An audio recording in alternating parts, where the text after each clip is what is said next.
Bonjour à tous, aujourd'hui on se retrouve pour une nouvelle vidéo qui va encore pour la troisième fois parler de cette Surpass 8 Pro. Donc ça fait maintenant 4 mois et demi, dans bientôt 5 mois, dans 2-3 jours. Et je voulais vous faire cette vidéo parce que j'ai eu quelques petits problèmes avec cette Surpass 8 Pro au bout de 4 mois. Et aussi beaucoup de personnes m'ont fait des remarques par rapport à ce qu'ils avaient eu quelques problèmes avec leur Surpass 8 Pro. Et d'autres qui a été très contents. Donc en fait cette vidéo va être divisé en deux parties. Dans la première partie, je vais vous parler de mes petits problèmes que j'ai eu avec. Et dans une deuxième partie, je vais répondre, même si j'ai déjà répondu à certaines personnes, je vais répondre en vidéo aux commentaires et répondre à ce qu'ils m'ont dit par rapport à leurs petits problèmes. Donc pour commencer, je vais juste passer à l'autre caméra, juste pour vous montrer les petits trucs. Et après, on se retrouve avec l'appareil photo juste après. Donc là on est de retour, donc là je suis avec la petite caméra pour vous montrer les petits détails. Donc déjà pour commencer, on a déjà là, il y a un petit problème, vous voyez bien que le truc il est tordu. J'ai juste décalé le truc pour mieux serrer, mais juste ici, en fait il y avait une deuxième vis comme celle-là, qui est juste en fait tombée, donc je l'ai perdue. Et donc en fait ce qui fait que maintenant la potence est un peu moins bien tenue. Et donc du coup j'ai juste décalé le bitonio pour la coincer. Et ce qui fait que maintenant en fait la potence elle a tendance à tourner un peu. Mais aussi parce que surtout la petite vis qui était juste ici est tombée avec. Ce qui fait qu'en fait là c'est plus tenu. Parfois le petit gris là il soulève. Donc faites vraiment attention à ça. Parce que c'est super important pour gardez votre Surpass 8 Pro en route. Donc il y a un petit remède juste exprès pour ça, pour éviter que les vis tombent. Ça s'appelle le frein filet. Donc là je vous montre par exemple celui que j'ai là pour moi, pour mes vis. Et donc en fait ça, vous mettez ça dans le pas de vis. C'est une sorte de petite pâte ou un truc liquide que vous mettez dans votre vis, dans votre pas de vis. Et après vous rentrez votre vis et vous la serrez avec un tournevis ou n'importe.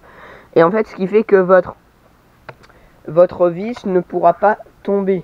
Donc elle pourra pas se desserrer toute seule. Mais par contre vous pourrez quand même la desserrer avec un tournevis. Vous inquiétez pas, elle restera pas bloquée non plus dans la potence. Donc ça, moi c'est les deux plus gros trucs qui m'ont chagriné pour l'instant pour cette Surpass 8 Pro. Et le dernier petit truc, ça se passe juste ici, c'est le niveau de batterie. Donc là vous voyez qu'il y a bien les 4 petites barres de batterie. Mais le seul petit problème, c'est que parfois, malheureusement, l'indicateur de batterie ne calcule pas vraiment la batterie en fait. Il se cale par rapport à la vitesse qu'on a. Mais si par exemple vous êtes dans une côte, et ben si la batterie est un peu descendue, vous allez perdre une barrette comme ça, d'un coup. Et moi ce qui m'est arrivé une fois, c'est que j'étais à 3 barrettes. Et vu que la côte elle était très haute, je suis tombé à une barrette comme ça. Il y avait une barrette. Et après dès que j'ai repris une petite descente, je suis remonté à 3-4 barrettes. Donc en fait il ne faut pas vraiment se fier à l'indicateur. Vous pouvez quand même regarder, mais faites attention quand même. C'est pas parce qu'ils vous mettent qu'il vous reste 2 barrettes que en fait vous pourrez que rouler 3-4 km. Ça non. C'est juste parce que ils calculent par rapport à la vitesse qu'on a et à la puissance que la trottinette envoie pour vous faire monter. Donc ça c'est le petit point que moi j'ai souligné maintenant. Mais après sinon moi pour l'instant j'ai eu aucun autre problème sur cette trottinette. Juste ces 3 petits points que je viens de vous souligner. Mais d'autres personnes m'en ont souligné d'autres. Mais maintenant on se retrouve tout de suite avec l'autre caméra. Donc là on se retrouve avec l'appareil photo. Donc ce que j'ai fait, c'est que j'ai tous les commentaires sur mon téléphone des gens qui m'ont posé des questions par rapport à cette trottinette. Certains je leur ai déjà répondu en commentaire, mais là je préfère vous faire en vidéo, comme ça tout le monde le sait au passage sans que les gens aient forcément lu les commentaires. Donc je vous afficherai aussi directement les commentaires en bas d'écran au fur et à mesure. Donc je suis désolé pour les fautes d'orthographe de certains, mais malheureusement il y en a, ils savent pas parler français. Voilà, donc il y en a un, Anthony, qui me dit elle est nulle, je déconseille. J'ai une Mobigum Néon, elle part tout de suite, même pas besoin de pousser avec le pied. Elle coûte 400 €. Enfin, je suis désolé, je modifie un peu ce qu'il dit parce que voilà, ça veut pas dire grand chose. Elle coûte 400 € et j'ai acheté la Surpass pour ma compagne. Elle aime pas du tout, moi non plus. Prend du temps à monter, pas de suspension, donc pas confortable. Le frein ne freine pas des masses. Je déconseille, il vaut mieux mettre 400 € et acheter une bonne Mobigum Néo je pense, je sais pas. Qui est la meilleure trottinette en dessous de 500 €, vitesse maxi 40, il y a des modèles à 700, vitesse maxi 45 et à moins de 1000 qui va à 65 km/h. Si je me trompe pas, après, elle arrive bridée chez vous, mais là, c'est de la bonne trottinette, freine super bien, confortable. Donc pour répondre à ta question, déjà, oui, forcément, elle coûte 190 €, donc faut pas s'attendre non plus à de la vraiment de costaud, de la bonne qualité, mais pour le prix, franchement, beaucoup de gens qui l'ont testé dans mon entourage, des copains, des copines, des amis, et etc. qui l'ont testé et à qui j'ai posé des questions pour savoir qu'est-ce qu'ils préféraient entre la Ninebot ES2 que j'ai fait en vidéo avec celle-là et celle-là, et plus des 3/4 des gens m'ont répondu qu'ils préféraient celle-là. Donc forcément, la Ninebot coûte 400 € et celle-là en vaut 180. Mais par contre, pour son prix, ça les vaut amplement. Forcément, il y a des gens qui vont pas trop aimer parce que l'amortisseur avant est très dur et le frein est beaucoup trop brusque. Mais pour les gens qui aiment bien un peu de sensation, franchement, elle est pas mal parce qu'elle accélère vite, elle freine vite, elle tourne bien. Le petit point, c'est qu'il y a un klaxon qui a vraiment pas sur toutes les trottinettes, c'est très rare. Donc franchement, pour moi, elle vaut son prix et je vous la conseille amplement. Par contre, après, si vous avez peur de l'autonomie, tout ça, forcément, voilà. Donc moi, ça fait 4 mois que je l'ai. Je dis pas que dans un mois, elle peut pas avoir un gros problème. Ça, je suis d'accord avec toi. Mais après, si tu préfères ta Mobigum Neo, tant mieux pour toi. Elle coûte 400 €, tant mieux pour toi. Mais juste un truc, c'est illégal en France. Donc de toute façon, il n'y a pas de raison que les gens ils vont acheter une trottinette. Ils se retrouvent façon gendarme, ils sont dans la merde. Voilà, je vous le dis d'avance. Hein. Parce que tout simplement, les trottinettes en France sont réglementées à 25 km/h. Si elles dépassent 25 km/h, voilà. Après, forcément, moi, la Ninebot, elle n'est pas vraiment bridée à 25. Elle monte à 27-28 km/h et parfois 30-31 en descente. Alors que celle-là, vraiment, vous allez monter en côte, elle a toujours plus de puissance que sa capacité. Ce qui fait qu'en montée, vous ne serez pas forcément à 25, mais vous monterez aux alentours de 20. Mais par contre, en descente, elle ne pourra pas dépasser les 25. Elle sera bloquée à 25. Vous allez voir qu'elle va ralentir toute seule. Vous ne pourrez pas accélérer plus.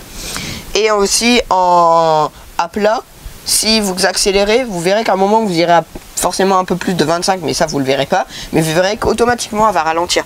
Donc ça, franchement, c'est un point qui est positif sur ça là. Donc on passe à la suite. Ensuite, on a Eric qui nous dit bonjour, merci pour cette vidéo. J'ai en effet beaucoup lu sur le rapport qualité-prix imbattable de cette Surpass 8 Pro, mais aussi sur le fait que la batterie s'usait vite et que l'autonomie chutait déjà après quelques semaines d'usage. As-tu déjà constaté cela après ces 2 mois? Cordialement, Eric. Donc maintenant, moi ça fait 4 mois et je te dis que ça n'a pas du tout changé. L'autonomie est toujours bonne. Je fais des allers-retours de 3-4 allers-retours de 5 km avec, et franchement jusqu'à la fin j'ai de la batterie. Je reviens chez moi, j'ai 1 à 2 barrettes encore. Donc franchement, je vous dis que elle doit faire 17-18 km d'autonomie. Et encore après 4 mois, j'ai toujours la même autonomie. Je m'en suis pas servi pendant 1 mois et demi parce que j'étais parti en vacances. Et avec les problèmes de vie, je voulais pas trop l'utiliser pour éviter d'abîmer la potence. Parce que c'est vrai que c'est une potence qui est assez fine.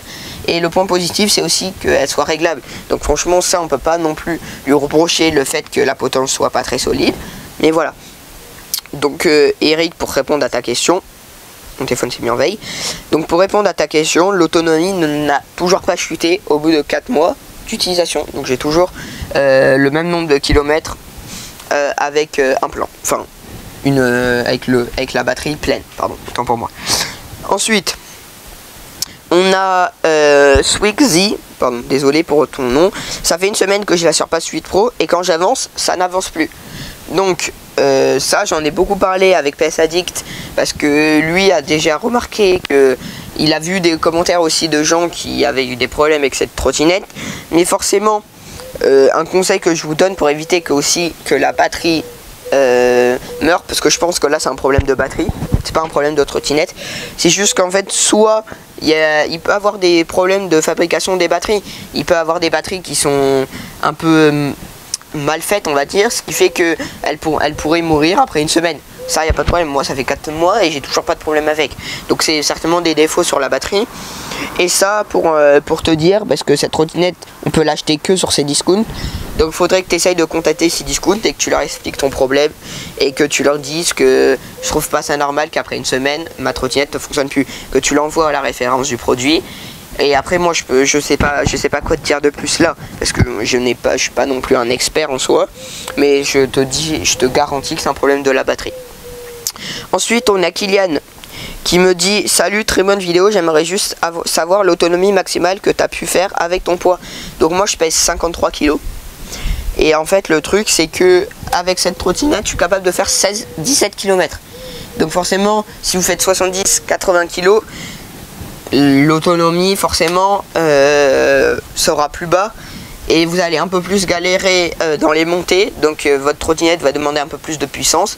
Et même sur du plat, du coup, elle va consommer un peu plus de batterie. Et donc vous aurez une autonomie moins bonne. Donc moi c'est 16-17 km avec mon poids. Donc entre les 50-60 kg, ça sera à peu près ça.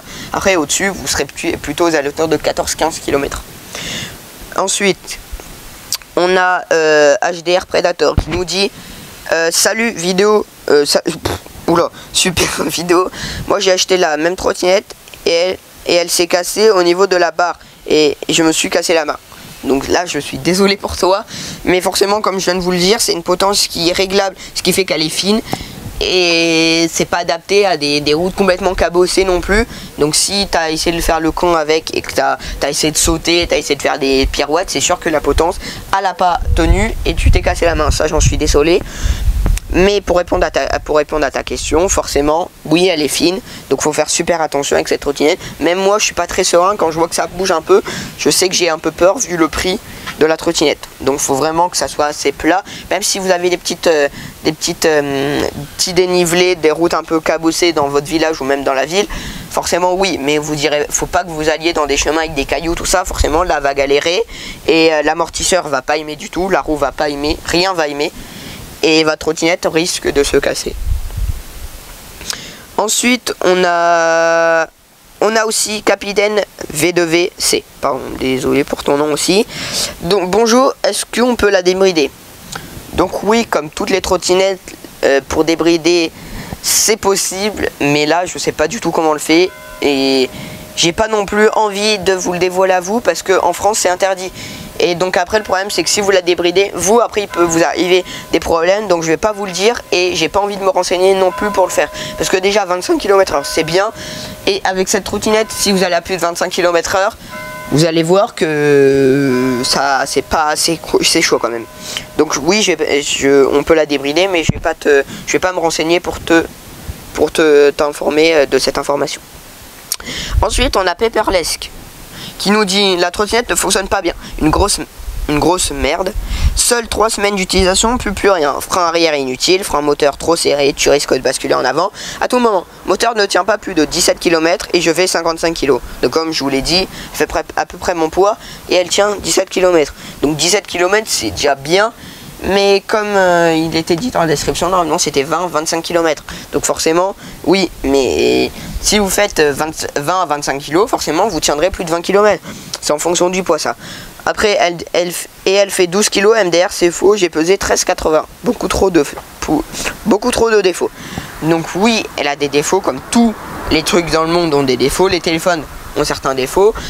Et des qualités, elle a des qualités par rapport à d'autres trottinettes, elle a des défauts par rapport à des trottinettes, forcément oui, elle a des défauts, mais par contre de dire que c'est de la merde, qu'elle fonctionne pas bien, et qu'après 3 semaines d'utilisation plus rien, soit tu sais pas soit oui, il y a un problème comme d'autres personnes avec la batterie, soit tu as eu une mauvaise utilisation avec, soit tu l'as laissé trop charger et la batterie elle a pas aimé.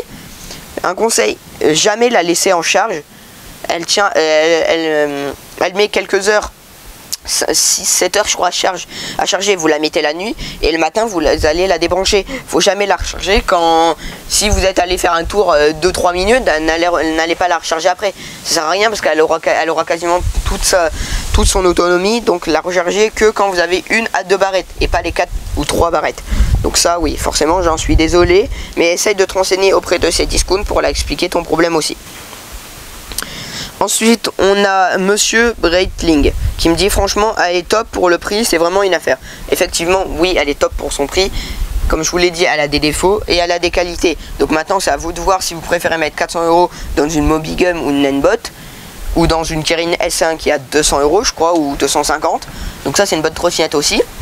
Mais après, si vous n'avez pas trop les moyens, enfin je vais pas dire que j'ai pas les moyens, mais c'est juste que moi je me la suis acheté, c'était mon cadeau d'anniversaire que je me suis offert. Et franchement, si vous avez 190 200 € et que vous voulez vous acheter une trottinette, achetez celle-là, il n'y a pas de problème. Mais si vous avez un peu plus les moyens, vous voulez acheter une trottinette avec par exemple des freins à disque, avec la possibilité de rajouter une batterie et tout ça, vous pouvez, vous mettrez 400 €, mais au moins vous êtes sûr que vous n'aurez pas de problème. Par exemple avec la Nanbot, le point positif, c'est qu'on peut rajouter une batterie, ce qui fait qu'elle pourra monter à 20 à 35 km et avoir une quarantaine, quasiment 40 km d'autonomie. Donc là, vous serez large. Donc il n'y aura pas de problème avec ça. Mais c'est vrai que cette trottinette, on peut rien faire. La batterie est en dessous. Voilà. Donc juste faites attention aussi le fait que la batterie soit en dessous. Moi, j'ai eu un problème. Une fois, en la portant, je me suis tapé une chicane et en fait, j'ai râpé tout le dessous de la trottinette. Et ce qui fait que vous faites attention parce que la plaque qui protège de la batterie est très fine. Et il suffit que ça pète, ça peut taper en dessous et du coup péter la batterie, endommager la batterie. Et donc là, la trottinette ne sera plus fonctionnelle. Donc ça, c'est un petit point que je voulais vous signaler aussi. Faites vraiment attention avec ça. Donc après, on a quelqu'un, je sais pas, qui nous dit: salut, je voudrais acheter cette trottinette, mais les routes de ma ville sont plutôt cassées. Donc je voulais te demander si elle vibre beaucoup. Moi, dans mon village, les routes sont... Désolé pour le vocabulaire, mais elles sont défoncées. Et ce qui fait qu'il y a des travaux casse partout. Et oui, je sens que ça vibre un peu. Mais pour ce point-là, oui, c'est vrai que l'amortisseur est pas exceptionnel. Et pour les gens qui ont des problèmes de frein aussi, parce que ça j'ai oublié de le dire, si vous avez peur de freiner, freinez avec le frein arrière aussi. Parce que ça freine très bien, si vous appuyez bien, ça va bien bloquer la roue et ça, il n'y aura pas de problème, vous passerez pas par-dessus le guidon. Donc pour quelqu'un, je sais pas, oui, elle vibre un peu. X2 qui nous dit: salut mec, c'était pour te demander si la batterie est vraiment efficace et quand tu l'as testée, elle a vraiment atteint les 25 km/h. Ça, je t'assure qu'elle a déjà atteint les 25 km/h. J'ai déjà fait le test en restant à la même distance avec PS Addict et PS Addict était à 26-27 et moi je le suivais. Donc oui, elle monte à 25. Mais ça, le problème, c'est qu'on ne peut pas le savoir parce qu'il n'y a pas l'affichage de la vitesse qui est sur l'écran. Pour cette trottinette, j'en conclus que pour son prix, ça vaut vraiment le coup et qu'après 4 mois, j'ai toujours pas de problème. Et si vous revoyez une vidéo sur la chaîne sur cette Surpass 8 Pro avec des trucs quelques mois après, c'est que forcément j'ai eu des problèmes avec. Donc s'il n'y a pas de vidéo jusqu'à présent, c'est que j'ai pas eu de problème. Donc c'est que la trottinette tient la route. Donc voilà. Donc pour ceux qui ont eu des problèmes aussi avec les vis, le frein filé c'est l'idéal. Et après, bah, c'est tout pour moi. J'espère que cette vidéo vous aura plu. Et on se retrouve prochainement pour une toute nouvelle vidéo. Ciao.